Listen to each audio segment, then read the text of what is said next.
J'aimerais vous partager aujourd'hui un thème assez particulier qui va aller en profondeur. Vous êtes prêts? Allez, je vous embarque avec moi dans la parole de Dieu, mais aussi et surtout pour vous emmener dans une profondeur de réflexion par rapport à vos pensées, par rapport bien sûr à vos paroles et aussi à vos actions.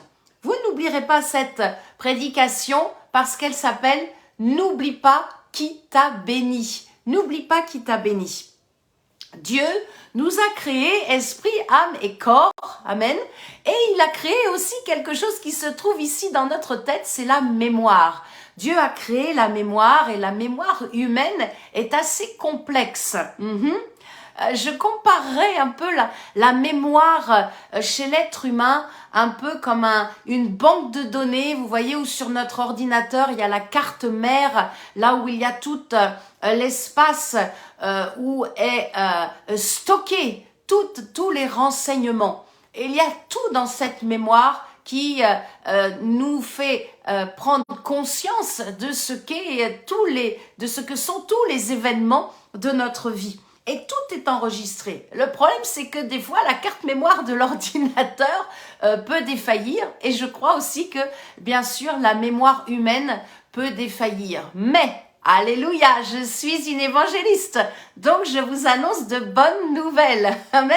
Vous êtes connectés avec moi? Je vous annonce une bonne nouvelle. Même si la mémoire de temps en temps est défaillante, eh bien, lorsque le Saint-Esprit vient, lorsque nous acceptons Jésus-Christ comme notre Sauveur, que le Saint-Esprit vient vivre avec nous, en nous, éternellement, eh bien, à ce moment-là, il vient, écoutez bien, c'est une excellente nouvelle, il vient pour guérir les traumatismes, il vient pour guérir les traumatismes de notre vie passée, il vient pour guérir tous les instants de tragédie que nous avons vécus, mais surtout, elle nous rappelle, la mémoire nous rappelle les bons moments que nous avons vécus.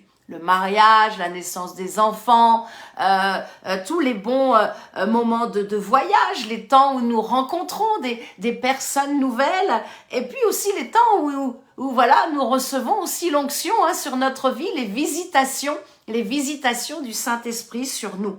Je voudrais vous donner une très très bonne nouvelle. Vous êtes prêts? Dans le psaume 112, verset 6. Psaume 112, verset 6. Vous allez comprendre vraiment, je crois ça va faire réma dans votre esprit comme ça l'a fait dans le mien.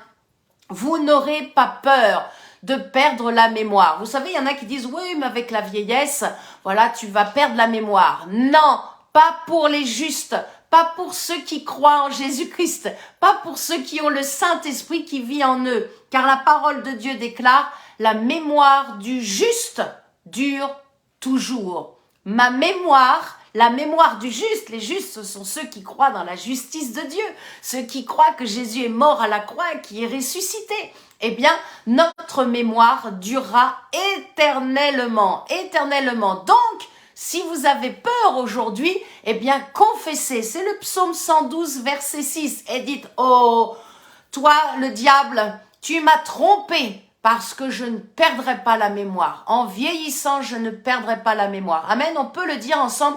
En vieillissant, je ne perdrai pas la mémoire.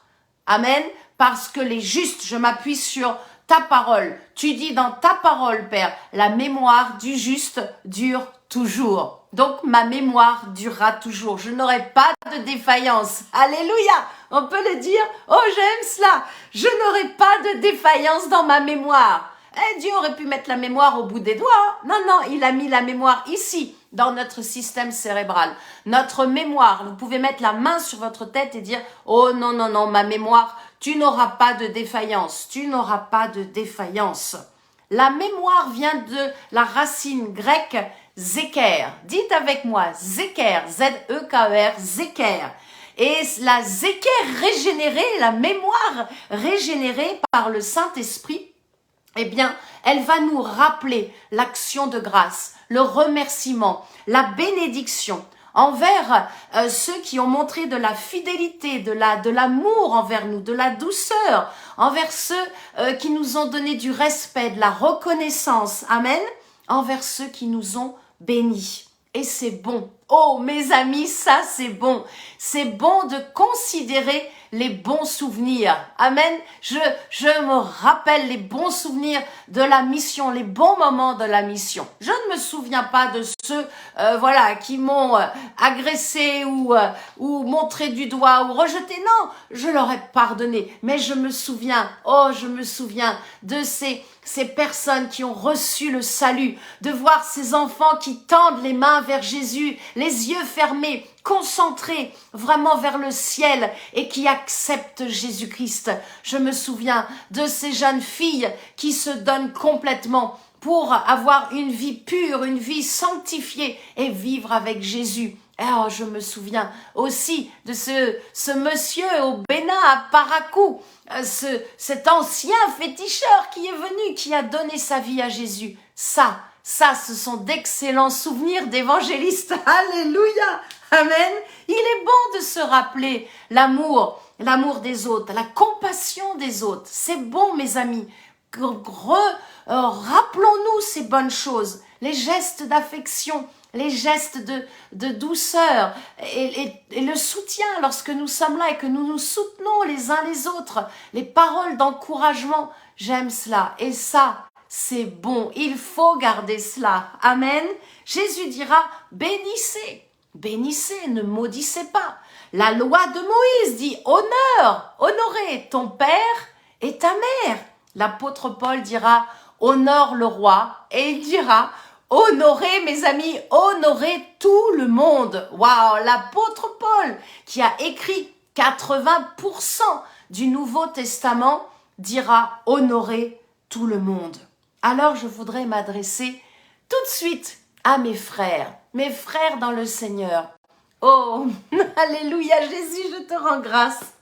Mes frères, juste pensez la prochaine fois que vous sortez et qu'au coin de la rue, il y a un fleuriste. Rentrez chez le fleuriste et achetez un petit bouquet de fleurs pour votre femme.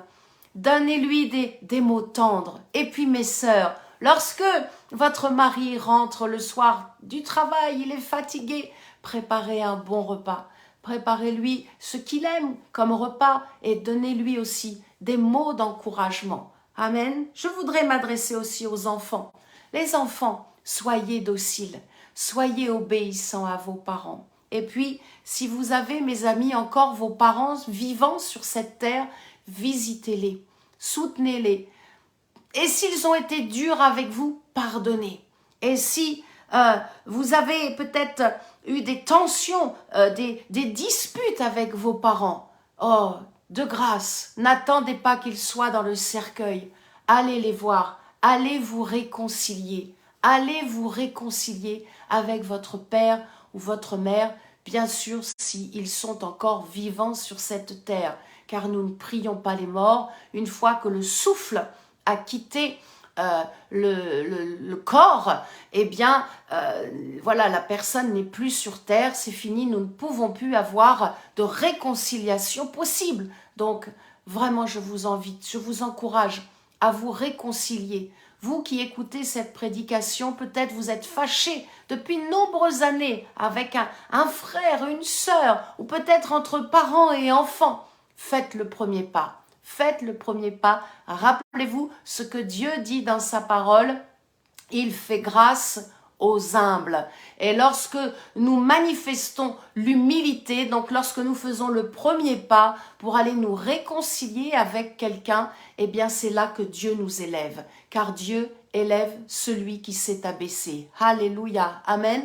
Vous saisissez la pensée de l'Esprit en cet instant, lorsque nous nous abaissons, lorsque nous nous humilions, lorsque nous pardonnons, lorsque nous allons pour nous réconcilier, nous manifestons la justice de Dieu, nous manifestons l'amour de Dieu, et à ce moment-là, fouf, le Saint-Esprit nous élève. Oh, gloire et gloire à Dieu.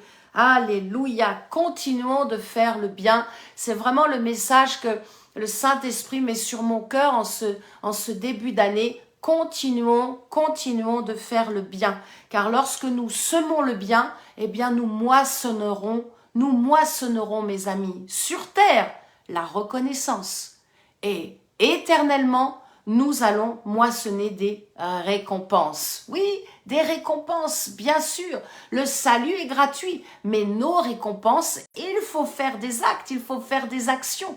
Et cela, lorsque les actions sont faites dans l'amour, sont faites dans la justice de Dieu, eh bien, mes amis, ce seront de belles récompenses sur notre couronne. Si vous n'avez pas écouté le message que j'ai apporté, voilà, je vous prie vraiment de l'écouter. C'est un message qui va vous propulser pour accomplir les bonnes œuvres que Dieu a préparées d'avance pour vous et pour embellir votre couronne, une couronne éternelle.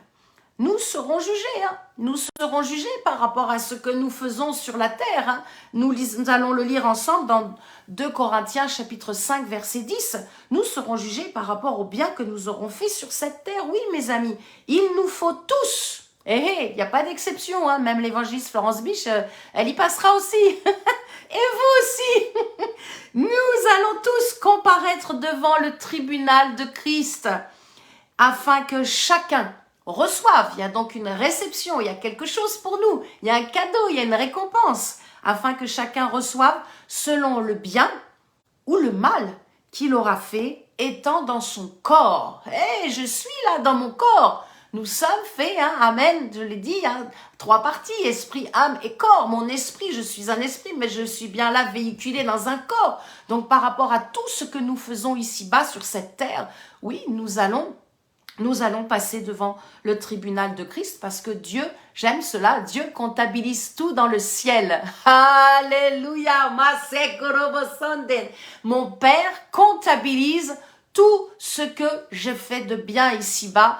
Il comptabilise. Et si vous avez accepté Jésus-Christ comme votre sauveur et qu'en cet instant vous dites, oui, mais Florence, tu connais pas ma vie, moi j'aime Jésus, j'ai donné ma vie à Jésus, je l'ai accepté comme mon sauveur, mais voilà, j'ai déshonoré mes parents, je suis fâchée avec mon père, je n'arrive pas à lui pardonner, ou alors peut-être vous avez détruit la cellule familiale, vous avez détruit au niveau de votre couple.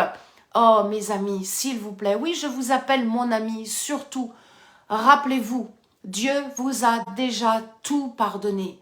Dieu nous a déjà tout pardonné. Au moment où Jésus à la croix a sacrifié sa vie pour que nous soyons libres du péché et que nous entrions dans la vie éternelle, a dit tout est accompli. À ce moment-là, Dieu a complètement tout pardonné. Parce que Dieu est un Père. Mes amis, Dieu est un Père et Dieu est un bon Père. Il est un Père qui est bon. Relisez l'histoire dans Luc chapitre 15 du fils prodigue.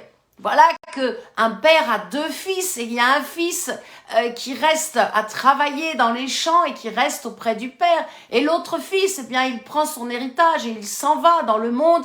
Il perd tout ce que son père lui a donné et à un moment donné, il n'a plus rien pour manger. Et là, qu'est-ce qui se passe? La mémoire se met en route. La mémoire se met en route. Zéker se met en route. La mémoire, la racine du mot mémoire est zéker. Alors je dis, sa zéker se met en route. Et donc sa mémoire, il se rappelle que chez son père, waouh, il y a tout ce qu'il faut. Il y a à manger. Il était bien finalement chez son père. Et là, il se repent. Et là, il dit, oh, je rentre à la maison de papa. Il faut maintenant que je rentre, pourvu que papa m'accueille correctement. Mais qu'est-ce qui se passe? Qu'est-ce qu'il se passe quand le fils repentant vient devant le père l'accueille les bras grands ouverts. Le père est là et il l'accueille les bras grands ouverts et il va faire tuer le veau gras et il va faire la fête et ils vont manger et ils vont danser et ils vont exprimer toute leur joie. Je crois que nous allons vivre en cette année une joie extraordinaire où nous allons voir des frères et des sœurs que nous avons connus et qui se sont éloignés de Dieu, alléluia, et qui vont revenir dans la maison du Père. C'est peut-être votre cas, ou c'est peut-être le cas de votre enfant qui s'est éloigné de Dieu. Et vous vous dites, mais ce n'est pas possible ce qu'il fait alors qu'il a accepté Jésus dans son cœur. Comment est-ce qu'il peut se mettre en colère? Comment est-ce qu'il peut dire des mots grossiers? Comment est-ce qu'il ne peut pas prier ou jeûner davantage? Et vous êtes là et vous intercédez pour votre enfant, vous intercédez pour celui, votre ami, qui s'est éloigné de Dieu. Je vous dis, le Saint-Esprit agit et le Saint-Esprit travaille les cœurs. Nous ne voyons pas avec nos yeux physiques, mais bientôt nous allons voir tous ces hommes et ces femmes qui se sont refroidis, qui se sont éloignés de l'assemblée des saints et qui vont revenir. Amen. Et nous ne nous comporterons pas comme le Fils qui est resté. Même si nous sommes restés, nous allons nous réjouir. Oh, moi je veux me réjouir avec ceux que j'ai connus et qui se sont éloignés de Dieu. Je veux me réjouir et dire, oh Père, merci, tu m'as fait grâce pendant toutes ces années. Mais aujourd'hui, tu fais grâce à mon frère et à ma sœur. Et ils vont revenir repentants. Et ils vont revenir. Et nous allons avoir des temps de félicité, des temps de joie. Alléluia. Amen. Amen. Oh, je loue Dieu. Ne gaspillez pas votre temps. Ne gaspillez plus votre temps, mes amis, à vouloir faire le mal. Faites le bon choix. Faites le bon choix pour votre cœur. Oh, nous allons en parler pour votre cœur, pour votre vie, pour votre famille. Faites le bon choix, c'est l'année de la bonne décision, des prises de décision. Faites le bon choix pour votre famille, pour votre ministère. Je vous dis, je m'adresse à vous, vous aimez le Seigneur, vous avez donné votre vie à Jésus, mais il y a des fois, mes amis, il faut partir. Il y a des fois, il faut quitter un endroit, il faut quitter un espace, il faut quitter un travail, il faut quitter, il faut quitter une église locale qui ne croit pas en votre appel. Il faut quitter, lorsqu'il n'y a plus la paix, il faut partir. Protégez votre cœur, protégez votre cœur, protégez votre foi. Il y a des fois, il faut changer de ville, il faut changer de quartier. Amen. Il faut changer de quartier parce que ça ne fonctionne pas, parce que Dieu vous attend ailleurs. Il faut changer d'espace. Allez dans un espace où il y a la paix. Allez dans un espace où il y a l'huile fraîche lorsque vous priez. Allez, mes amis, dans un endroit où vous allez bien vous sentir et pardonnez. Pardonnez à ceux peut-être qui ont ralenti ou blessé votre cœur ou ralenti votre vie, votre service pour Dieu. Pardonnez. Ne gardez pas le poing levé contre Dieu parce que Dieu vous aime. Dieu vous aime.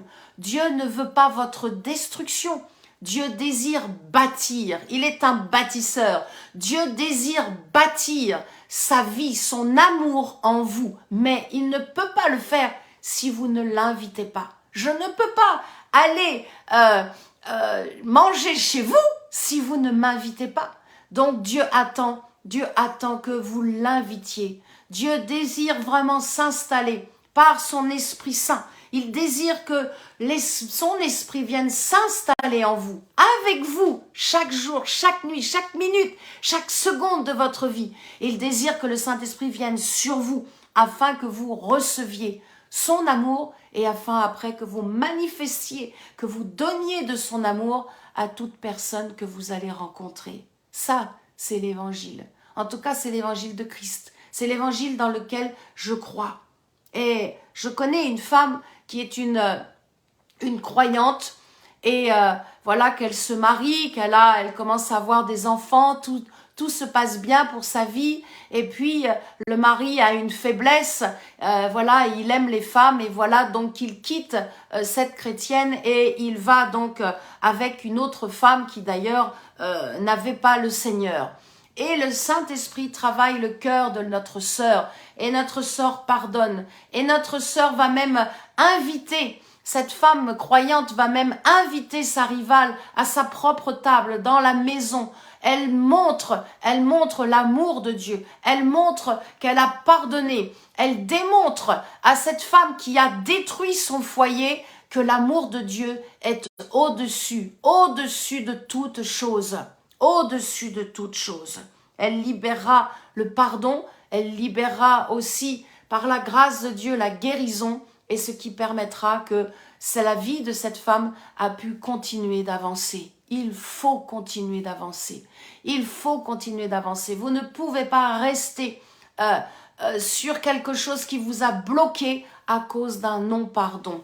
Il est important d'avancer. Et pour cela, il faudra recevoir de Dieu, bien sûr, en premier, le pardon. Et il faudra pardonner. Il faudra recevoir la force de pardonner, mais aussi recevoir la guérison des blessures de votre cœur. La compassion, il faut recevoir la compassion aussi pour celui qui vous a offensé.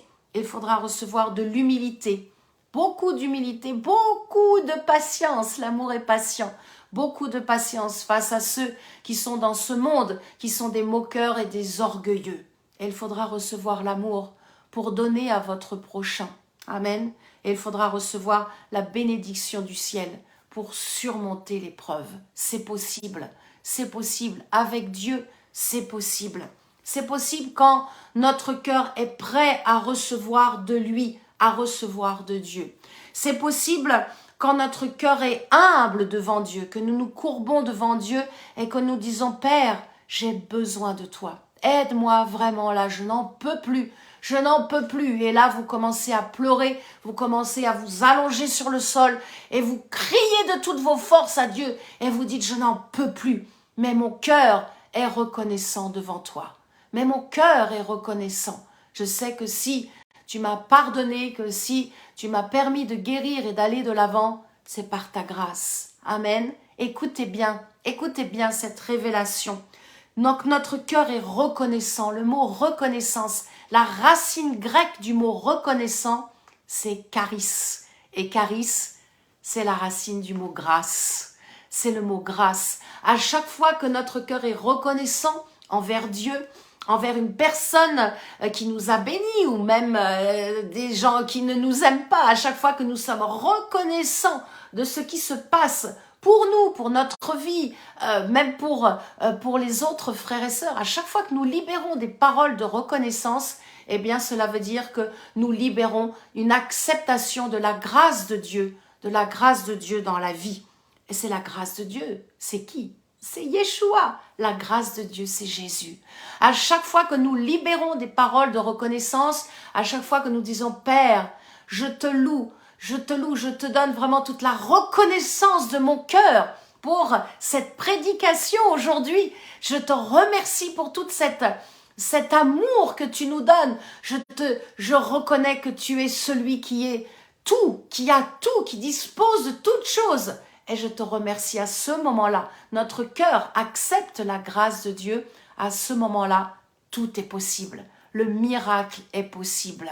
Le miracle est possible. Peut-être vous attendez une guérison dans votre corps. Soyez reconnaissant. Dites merci. Peut-être vous avez mal ici aux cordes vocales, vous avez du mal à respirer, ou peut-être vous avez des palpitations cardiaques, vous avez du mal à bouger une articulation. Remerciez Dieu. Merci Père.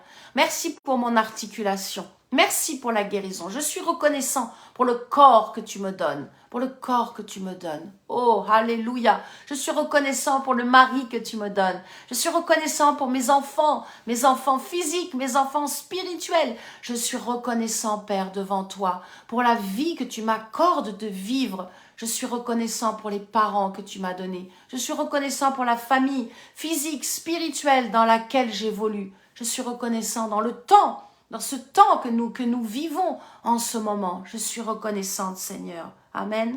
Gardez votre cœur, protégez votre cœur. Proverbe 4, 23, bien sûr. Garde ton cœur plus que toute autre chose, car de lui viennent les sources de la vie. Il est important de veiller, de protéger votre cœur. Et lorsque vous avez une attitude, allez, je me mets avec vous, lorsque nous avons une attitude de reconnaissance envers Dieu, eh bien je vous assure, à ce moment-là, nous bénissons notre cœur. Nous bénissons notre organe. Je parle du cœur, qui est le cœur, vous savez, le centre de notre âme. À ce moment-là, notre pompe cardiaque, voilà, c'est que vous compreniez bien ma pensée. À ce moment-là, notre pompe cardiaque est visitée, notre pompe cardiaque est bénie, notre pompe cardiaque, oui, je le crois, est protégée. est protégé de la crise cardiaque, des arrêts cardiaques. Je crois que notre cœur est heureux et c'est Dieu qui fait ça. Nous libérons notre reconnaissance envers Dieu, envers des hommes, des femmes qui servent le Seigneur et puis Dieu dans son amour, sa miséricorde, car Dieu aime partager, libère la bénédiction et la guérison. Alléluia. Amen, mes amis. N'oublions pas donc ceux qui nous ont bénis. N'oubliez pas la personne qui vous a fait du bien aujourd'hui dans cette journée. N'oubliez pas. Amen, je n'oublie pas. Vraiment ceux qui vous ont offert un cadeau peut-être dernièrement, peut-être c'est votre anniversaire aujourd'hui, quelqu'un vous a souhaité bon anniversaire, vous a fait un cadeau. N'oubliez pas ces personnes qui viennent et vous donner aussi du plaisir sur cette terre en vous offrant des cadeaux. N'oubliez pas la personne qui vous a amené à l'évangile, celle qui a souffert dans les entrailles de compassion pour vous amener à l'évangile, pour vous emmener dans les eaux du baptême, la personne qui vous a baptisé. N'oubliez pas ces personnes-là qui vous ont enseigné, qui vous ont conseillé, qui vous ont aidé, qui vous ont instruit spirituellement et qui vous ont emmené, qui vous ont oint dans le ministère, qui vous ont oint en faisant couler l'huile sur votre tête. N'oubliez pas ces personnes-là, n'oubliez pas. Vraiment les personnes aussi qui vous ont donné de sages conseils pour vous marier, pour acheter peut-être quelque chose, pour vous aider dans l'éducation de vos enfants. N'oubliez pas toutes ces personnes-là. Amen. C'est le sujet de cette prédication. Ne soyons pas des ingrats. Ne soyons pas des ingrats comme le diable, car le diable est un ingrat. Le diable aime l'ingratitude et le diable aimerait. Vraiment, j'ai bien pesé ça aujourd'hui. Je crois que le temps que nous vivons cette année est un temps où le diable désire emmener les croyants dans une attitude, alors je vais peut-être dire dans des attitudes d'ingratitude. Soyons vigilants à ce niveau-là. Soyez vigilants et laissez le Saint-Esprit travailler dans votre mémoire et vous rappeler les personnes qui vous ont bénis. Amen. Les personnes qui vous ont bénis. Soyons respectueux comme Dieu l'est envers nous. Oui, Dieu nous respecte. Mes amis, je vous emmène dans le livre de Jérémie, un prénom que j'aime beaucoup. Jérémie, chapitre 32, verset 41. Jérémie, chapitre 32, verset 41. Dieu dit, écoutez bien, Dieu dit, je prendrai plaisir, c'est Dieu, je prendrai plaisir à leur faire du bien. Waouh, j'aime bien cette petite phrase. Je prendrai plaisir à leur faire du bien. Je les planterai véritablement dans ce pays de tout mon cœur et de toute mon âme. Nous sommes les enfants de Dieu. Nous sommes des fils, des filles de Dieu, des serviteurs, des servantes de Dieu. Alors honorons, bénissons notre prochain. Parce qu'il y a vraiment un réel plaisir. Il y a une félicité à bénir les autres, je vous assure. Je voudrais m'adresser en cet instant à la jeunesse. Peut-être vous êtes jeune, vous n'avez pas donné votre vie à Jésus-Christ, vous vivez votre vie, vous vous dites, moi, peu importe Dieu, moi je vis ma vie et puis on verra demain. Je voudrais m'adresser à toi et te dire, sois un garçon et une jeune fille reconnaissante envers tes parents, envers ceux qui t'ont enfanté.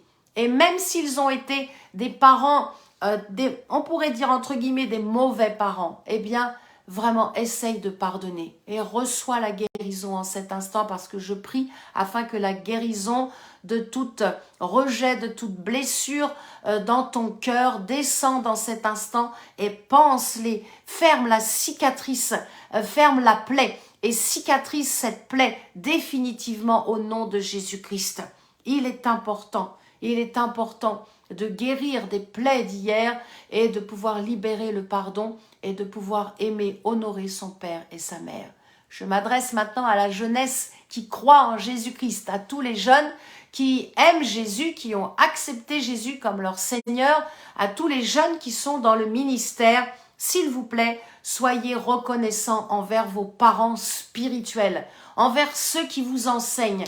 Soyez reconnaissants, s'il vous plaît, envers ceux qui sont là et qui viennent pour élever élevez Jésus dans votre vie. Soyez reconnaissants envers ceux qui sont là et qui vous ont oint dans le ministère, qui vous ont enseigné et qui croient dans la réussite de votre ministère. Soyez reconnaissants, ne soyons pas, je le redis, ne soyons pas ingrats comme le diable, mais soyons reconnaissants comme Jésus l'est par rapport à son Père. Lisons ensemble dans Luc, l'évangile de Luc, amen, un prénom aussi que j'aime beaucoup, Luc, chapitre 6, l'évangile de Luc, chapitre 6, verset 35. Aimez vos ennemis. Eh oui, c'est Jésus qui parle, hein, ce n'est pas moi. Mais Dieu utilise ma bouche aujourd'hui pour vous dire de la part de Jésus, faites du bien. Je suis dans Luc chapitre 6, verset 35. Faites du bien. Le Saint-Esprit nous dit, continuons, persévérons, même si le monde s'embourbe, s'encroute à pratiquer le mal, à pratiquer les choses impures, à être dans les angoisses. Nous faisons le bien. Aimez vos ennemis, faites du bien, dit Jésus, et prêtez sans rien espérer. Et votre récompense, mes amis. Jésus parle de récompense, et votre récompense sera grande. Vous serez fils du Très-Haut, et filles, bien sûr, car Dieu est bon. Dieu est bon, il le dit, pour les ingrats et pour les méchants. Face à toute personne que nous allons rencontrer, qui seront dans l'ingratitude et dans la méchanceté, eh bien, continuons d'agir avec bonté. En tout cas, avec Pasteur Pascal, c'est ce que nous faisons. Face à ceux qui, certains nous ont vraiment calomniés, ou ont dit des choses méchantes sur nous, et ont été ingrats, vraiment méchants et ingrats, je vous assure, par la grâce de Dieu, nous avons agi avec bonté. Amen. Continuons d'agir avec bonté parce que nous vivons de toute façon dans ce temps où l'apôtre Paul parlera à son fils Timothée dans la deuxième lettre à Timothée chapitre 3 verset 2. De toute façon, les hommes seront égoïstes. Les hommes seront amis de l'argent. Ils seront fanfarons, hautains, blasphémateurs. Si vous n'avez pas rencontré et que vous êtes dans le ministère, c'est qu'il y a quelque chose qui ne va pas. Lorsque vous êtes dans le ministère, de toute façon, vous rencontrerez un jour ou l'autre des envoyés des royaumes des ténèbres qui viendront pour vous calomnier. Voilà, nous sommes dans un temps où les gens sont rebelles, et les jeunes sont rebelles à leurs parents. Ingrats. Ah tiens, le voilà à nouveau. Ingrats, irreligieux. L'ingratitude. J'aime aller fouiner et voir quelle est la racine du mot ingratitude. Et vous allez voir comment la parole de Dieu, mes amis, est parfaite. La parole de Dieu est parfaite. Restez connectés encore quelques instants avec moi. Nous allons avoir un temps de proclamation, mais j'aimerais vraiment que vous saisissiez la différence entre la reconnaissance et l'ingratitude. L'ingratitude, elle a pour racine grecque akaristos. Akaristos. Cela veut dire l'ingratitude, c'est un manque de charisme. Il te manque charisme. Et charisme, c'est, je vous l'ai expliqué tout à l'heure, c'est la grâce. C'est la racine du mot pour le mot grâce. À chaque fois que tu libères une attitude d'ingratitude, cela veut dire que tu as manqué de libérer la grâce. Cela veut dire que tu as refusé de pardonner, tu n'as pas manifesté la miséricorde, la compassion, tu n'as pas agi ou parlé avec amour. Mes amis, nous vivons sous la nouvelle alliance. Nous vivons sous la saison de la grâce. Alors, agissons, prêchons avec la grâce, libérons la grâce. Amen. Alléluia. Oh, Satan, lui, il accélère son travail avec les démons. Je le redis, je crois vraiment dans cette année particulièrement qu'il attaque. Il veut attaquer en trompant les croyants, en trompant le corps de Christ pour les amener dans une attitude d'ingratitude, en les trompant, mais aussi en leur faisant rappeler dans leur mémoire des mauvais souvenirs, en rappelant tout ce qui est mauvais. dans un couple, dans la famille, entre l'amour fraternel, dans une fraternité, mais aussi au sein du corps de Christ. Je crois que le Saint-Esprit nous interpelle et nous dit, voilà, je ne suis pas prophète, mais j'écoute ce que le Saint-Esprit met dans mon cœur, j'écoute ce que le Saint-Esprit aussi place dans le cœur des serviteurs et des servantes de Dieu qui sont loin. Et je crois vraiment que nous devons veiller et faire attention et ne pas avoir de paroles d'ingratitude, mais au contraire, des paroles de reconnaissance. Amen, des paroles de reconnaissance. Je le crois en tout cas, nous ne ferons pas partie des ingrats. Amen. Oui, vous êtes avec moi? Nous ne ferons pas partie des ingrats parce que nous sommes enfants de Dieu.